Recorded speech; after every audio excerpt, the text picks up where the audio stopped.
श्री गणेशाय नमः, श्री सरस्वती नमः, श्री कृष्णाय नमः। देखिए, आज आपको श्रीमद् भागवत महापुराण के 10वें स्कंद का 47वां अध्याय श्रवण कराता हूँ। प्रेम से मन लगाकर श्रवण कीजिए।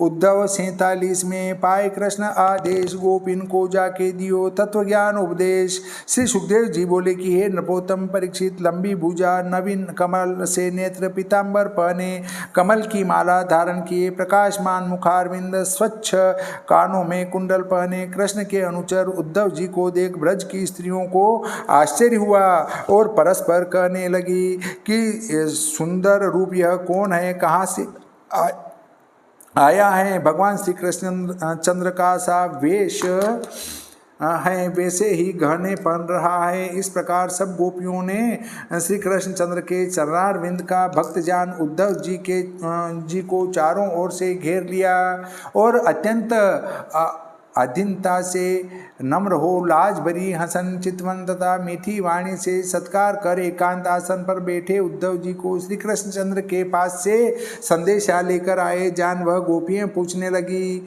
कि हमें जान पड़ता है कि तुम श्री कृष्ण चंद्र के सेवक हो और माता पिता के प्रसन्न करने को तुम्हें श्री कृष्ण चंद्र ने भेजा है, क्योंकि इस व्रज में और कोई ऐसा नहीं है जो उन्हें स्मरण आवे और माता पिता का तो स्नेह बड़े वैराग्यवान पुरुष पर भी नहीं छूट सकता। इसी कारण औरों से यहाँ अपने कार्य के लिए मित्रता जनाई। जब तक काम रहा तब तक तो मित्रता रखी। जैसे पुरुष स्त्रियां प्यार करता है और भोरा फूलों से प्यार रखता है, यह स्वार्थ की प्रीति है। यद्यपि उन श्री कृष्णचंद्र ने हमसे प्रीति की थी, परंतु तो भी दरिद्री पुरुष को जैसे वेश्या त्याग देती है, प्रजा असमर्थ राजा को त्याग देती हैं और दक्षिणा पाकर पुरोहित जैसे यजमान को त्याग देता है, पक्षी जैसे फल रहित वृक्ष को छोड़ देते हैं, अभ्यागत भोजन करके जैसे गृह को त्याग देते हैं, जार पुरुष भोग करके जैसे स्त्री को त्याग देता है, उसी प्रकार भगवान श्री कृष्ण चंद्र हमको त्याग कर चले गए। श्री सुखदेव जी बोले कि हे महाभाग परीक्षित, भगवान श्री कृष्ण चंद्र के दूत उद्धव जी जिस प्रकार समय ब्रज में आए, उसी समय गोपियों की वाणी, देह, मन इत्यादि गोविंद में जा लगे। अधिक क्या कहें, लौकिक व्यवहार, खान पान आदि भी सब छूट गए। अपने प्यारे के कर्मों को गाने लगी और भगवान केशव मूर्ति की बाल अवस्था तथा तरुण अवस्था के जो चरित्र थे उनको याद कर लाज त्याग रोती हुई उद्धव जी से पूछने लगी। और कोई एक गोपी उद्धव जी का स्वरूप देख श्री कृष्ण के संग का ध्यान कर भोरे को देख उसे प्यारे का भेजा हुआ दूध जान यह वक्षमान वचन कहने लगी। अर्थात भोरे के बहाने उद्धव जी से कहने लगी। गोपी बोली कि हे मधुप, हे कपटी मित्र, हमारे चरणों का स्पर्श मत कर, क्योंकि भोरों का देह तो काला और मुख पीला होता है और तेरे तो सोत के कुचों से लगी पुष्पों की माला की केसर दाढ़ी मूंछों में लगी है। जो तू स्पर्श करेगा तो हमें स्नान करना पड़ेगा। यदि कहो कि मुझे तो तुम्हारे प्रसन्न करने को श्री कृष्णचंद्र ने भेजा है, सो तुम जाकर मथुरा की ही स्त्रियों को प्रसन्न करो। जैसे तू हमारे पास आया है, इसी प्रकार यादवों की स्त्रियों के पास भी गया होगा, परंतु यादवों की सभा में इस बात की हंसी हुई होगी कि कृष्ण का दूत ऐसा निर्लज्ज है। जैसा तू है वैसा ही तेरा स्वामी है। जैसे तू फूलों की सुगंध ले उसी समय उनको छोड़ देता है, उसी प्रकार भगवान श्री कृष्णचंद्र ने भी मोहित करने वाला अपने अधरों का अमृत एक बार पिलाकर हमको त्याग दिया। परंतु बड़े आश्चर्य की बात है कि लक्ष्मी उनके चरण कमल का कैसे सेवन करती हैं। अनुमान होता है कि श्री कृष्ण के मीठे मीठे वचनों से उनका चित्त हर गया होगा, इसलिए वे पड़ी रहती हैं। हे भ्रमर, तू हमारे प्रसन्न करने को श्री कृष्ण चरित्र को क्यों गाता है? हमने तो घर इत्यादि भी त्याग दिया है। श्री कृष्ण की सखी मथुरा की जो स्त्रियां हैं उनके आगे उनका प्रसंग गा, जिनकी कामाग्नि वे शांत करते हैं। वे प्यारी सखियां तुझे रीझ कर कुछ देंगी। हे कपटी कपटधारी रुचिर हंसी वाले, श्री कृष्णचंद्र की भ्रकुटी की मरोड़ ऐसी हैं कि स्वर्ग पृथ्वी और पाताल की स्त्रियां भी उन्हें दुर्लभ नहीं है। लक्ष्मी जी जिनके चरण की सेवा करती हैं, वहाँ हमारी क्या चल सकती हैं, परंतु तो भी हमने भगवान श्री कृष्णचंद्र का उत्तम श्लोक नाम सुना है। सो जब हम गरीबियों की सुध लेंगे तब वह नाम रहेगा, नहीं तो जाता रहेगा। अपने सिर को मेरे पाँवों से उठा ले, क्योंकि मैं तेरी संपूर्ण बात जानती हूँ। तू मुकुंद श्री कृष्णचंद्र से दूत कर्म सीखकर चतुर हो गया है। देखो, हमने इस संसार में श्री कृष्णचंद्र के लिए पति पुत्र लोक परलोक सब छोड़ दिया और हमें वे छोड़कर चले गए। अब उनसे हमें क्या मेल मिलाप करना, इस प्रकार गोपियाँ कहने लगी। फिर भगवान श्री कृष्णचंद्र के पहले कर्मों की शुद्ध करके कहने लगी कि हमको श्री कृष्ण से भय लगता है, क्योंकि पहले अयोध्या में राजा दशरथ के पुत्र रामचंद्र हुए तो सुग्रीव की ओर होकर बदिक के समान बाली को मारा। व्याध तो मांस खाने के लिए मारता है, परंतु इन्होंने तो व्यर्थ ही मारा। बंदर का कोई मांस नहीं खाता है। दुर्वाद लश्याम के सुंदर रूप पर रीझ कर रावण की बहन शूर्पणखा आई तो लक्ष्मण को सिखा स्त्री के वश हो उसके नाक कान कटवा लिए। फिर वामन अवतार लेकर काक के समान आचरण कर राजा बलि की भेंट पूजा ले उसी को बांध दिया। इस कारण इस काल के काले की मित्रता से अगा गई। अब कभी भूल कर भी कालों से मित्रता न करेंगी। तब उद्धव जी बोले कि मैं जिस समय में आया हूँ तुम उनकी ही बातें कर रही हो। तो गोपी बोली कि जैसे उनमें गुण है उसी प्रकार यह अवगुण है। यद्यपि उनको दुखदायी जानती हैं, परंतु तो भी उनकी बातों का छूटना तो हमसे महाकठिन है। जिन्होंने भगवान श्री कृष्णचंद्र के लीला चरित्र रूपी अमृत का कानों से एक कण का भी स्वाद लिया है, वे राग द्वेष त्याग असत्य के तुल्य हो। दुख रूप पुत्र पौत्रादिकों को त्याग भोगों को छोड़ पक्षी के समान घर घर भीख मांगते फिरते हैं।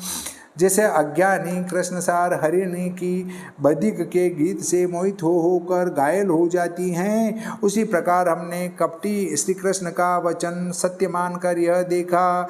जिनके नखों के स्पर्श से हमें भी कामदेव की पीड़ा उत्पन्न हुई, इसलिए हे दूत उस कपटी की बात जाने दे और बात कह। हे प्यारे सखा, क्या तू फिर आया? तुझे प्यारे कृष्ण ने भेजा है। इस कारण हे दूत तू पूजा करने के योग्य है और जो तुझे अच्छा हो सो वर मांग। क्या लक्ष्मी का संग न छोड़ने वाले श्री कृष्णचंद्र के पास हमें ले चलना चाहता है, परंतु कैसे ले जाएगा? क्योंकि उनके वक्षस्थल में तो लक्ष्मी जी संग ही रहती हैं, इसलिए हमारा क्या प्रयोजन है? हे सौम्य, भला श्री कृष्णचंद्र तो अभी मथुरा में वास करते हैं। कभी उन्हें अपने माता पिता नंद यशोदा आदि का भी स्मरण आता है और कभी अपने बंधु बांधवों की भी याद करते हैं, कभी गोपियों का भी स्मरण करते हैं और कभी हमारी बात भी चलाते हैं। अगर के समान सुगंध वाली भुजा कभी हमारे सिर पर भी आकर धरेंगे। श्री सुखदेव जी बोले कि हे राजा परीक्षित, इस प्रकार उद्धव जी श्री कृष्णचंद्र के दर्शन की चाहना गोपियों की सुन भगवान श्री कृष्णचंद्र के संदेशों को समझाने लगे। उद्धव जी बोले कि हे गोपियों, तुमने भगवान वासुदेव श्री कृष्णचंद्र में मन लगाया है, इसलिए तुम निश्चय कृतार्थ हो गई और संपूर्ण लोकों में तुम्हारा यश होगा। क्योंकि दान व्रत तप होम जप यज्ञ वेद पाठ इंद्रियों का रोकना और अनेक प्रकार के कल्याण के उपाय सब करने का फल यही है। जो भगवान श्री कृष्णचंद्र में भक्ति हो, बड़े मुनीश्वरों को दुर्लभ भक्ति तुमने उत्तम श्लोक भगवान श्री कृष्णचंद्र में कि यह बड़ा ही मंगल रूप है। पति पुत्र देह भाई बंधु और घरों को त्याग परम पुरुष भगवान श्री कृष्णचंद्र को तुमने अपना पति बनाया, यह बहुत बड़ा मंगल हुआ। हे बड़भागिनियों, इंद्रियों की जिनमें गम नहीं, ऐसे भगवान श्री कृष्णचंद्र में विरह से एकांत भक्ति तुम्हें उत्पन्न हुई, यह तुमने मेरे ऊपर बड़ा अनुग्रह किया। यहाँ एक शंका उत्पन्न होती है, गोपियों ने क्या बड़ी भक्ति कृष्ण में की थी, जिस भक्ति की प्रशंसा उद्धव जी ने करी, क्या ऐसी भक्ति योगी लोग नहीं कर सकते। यद्यपि कोई कहे कि पति आदि सब परिवार से कपट करके भगवान श्री कृष्णचंद्र की प्रीति गोपियों ने करी, तो कुटुंब से कपट करना यह कौन सा उत्तम कर्म है। कपट को तो मुनि लोग क्या सभी लोग बुरा कहते हैं। उत्तर है कि कपट करके जो ऊपर से नवदा भक्ति भी करे सो भक्ति नहीं, वह तो धर्म के काटने के लिए कतरनी है। मनुष्य के ऊपर तो भक्ति का लक्षण एक भी नहीं दिख पड़े और मन में सब भक्ति के लक्षण होए, वह भक्ति मुक्ति को देने वाली है। गोपियों ने ऊपर से तो निंदा रूप कर्म किए और मन में भक्ति का लक्षण करती थी। इसलिए उद्धव ने कहा कि गोपियों ने जो भक्ति भगवान की है सो भक्ति मुनि जनों को दुर्लभ है। हे मंगल रूपिणियों, तुमको सुख देने वाले प्यारे का संदेश कहता हूँ, सो सुनो। श्री कृष्णचंद्र के रहस्य कार्य करने वाले संदेश को लेकर मैं आया हूँ। उद्धव जी, गोपियों से भगवान ने जो श्रीमुख से वचन कहे थे सो कहने लगे। श्री भगवान ने उपदेश किया कि सबका उपादान कारण मैं हूँ, सो मुझसे तुम कभी बुरा नहीं हो, कभी दूर नहीं हो, मुझसे तुम कभी दूर नहीं हो। जैसे आकाश, पवन, जल, पृथ्वी, तेज ये पंच तत्व समस्त प्राणियों की देह में रहते हैं, उसी प्रकार मन, बुद्धि, प्राण, इंद्रिय और गुण इनका आश्रय में हूँ। अपने में अपने से अपने को उत्पन्न करता हूँ और अपनी माया के प्रभाव से पंचभूत इंद्रियें तीनों गुण रूप जो अपन को हैं, इसीलिए सृष्टि को उत्पन्न, पालन और नाश करता हूँ। यहाँ यह शंका है कि आत्मा पंचभूत रूप हो तो उसे पंचभूतों के संग दोष लगाता है। इसका उत्तर देते हैं कि आत्मा तो शुद्ध है, क्योंकि माया के गुणों में जाता है, सबसे अलग और ज्ञान रूप है, अहंकार के कारण जाने में नहीं आता। आत्मा की न्यारी अवस्थाएं शुद्धता कैसे तो कहते हैं सुषुप्ति, स्वप्न, जागृत, ये जो मन की वृत्ति हैं उनसे प्रतीत होता है। जैसे जागता हुआ मनुष्य स्वप्न को झूठा ही जानता है, उसी प्रकार पंडित जन जिनको झूठा मानते हैं, ऐसे विषयों का जिनसे चिंतन किया जाता और चिंतन करते हैं उन्हीं लोगों पर असर पड़ता है। उस मन को आलस्य त्याग कर रोकना चाहिए। जब जिस मनुष्य का मन रुक जाता है तब वह पुरुष कृतार्थ हो जाता है। और यह कहते हैं कि वेद पढ़ने का, अष्टांग योग करने का, अनात्मा के विचार करने का त्याग, सब इंद्रियों का जीतना, सत्य बोलना इत्यादि कर्मों से विवेकी पुरुषों से मन रुकता है। यही फल है जैसे नदियों का अंत समुद्र में होता है, जैसे दूर रहे प्यारे में स्त्री का मन लगा रहता है, और जैसे सदा नेत्रों के आगे रहता उसमें चित्त नहीं रहता। यदि संपूर्ण वृत्ति त्याग मन को मुझ कृष्ण में लगाकर नित्य मेरा ध्यान करती रहोगी तो शीघ्र मुझे प्राप्त होंगी। हे मंगल रूपिणियों, जिस समय मैंने रात्रि के समय वृंदावन में रास क्रीड़ा की थी, उस समय जिन गोपियों को उनके स्वामियों ने रोक लिया था, इसी कारण वह रास में न आ सकी, तब वह मेरी लीलाओं का ध्यान करके मुझे ही प्राप्त हुई। श्री सुखदेव जी बोले कि हे सब गोपियाँ कहने लगी कि यादवों को दुख देने वाले अपने भृत्यों सहित राजा कंस मारा गया, यह बड़ा मंगल हुआ और पूर्ण मनोरथ को प्राप्त हो। अपना हित करने वालों सहित श्री कृष्णचंद्र प्रसन्न है, यह भी बड़ा मंगल है। हे साधु उद्धव, राम का छोटा भाई कृष्ण हमसे जो प्रीति करता था सो प्रीति क्या अब मथुरा की स्त्रियों से करता है। वह लाज भरी हंसनी और उदार चित्तवनी से उनका सत्कार करते हैं। रति विशेष के जानने वाले प्यारे कृष्ण मथुरा की स्त्रियां वचनों से विलासों से जब सत्कार करेंगी तब कैसे बंधेंगे। हे साधु उद्धव, भगवान गोविंद प्रसंग पाए मथुरा की स्त्रियों की सभा में बैठ जब कभी बातें करते हैं तब हमारा भी कभी स्मरण करते हैं। हे उद्धव जी, भगवान श्री कृष्णचंद्र को कभी उन स्त्रियों का स्मरण आता है कि जिनमें कुमोदिनी कुंद फूल रहे थे और चंद्रमा की चांदनी से रमणीय वृंदावन में पावों में नुपुर बजते जाते थे।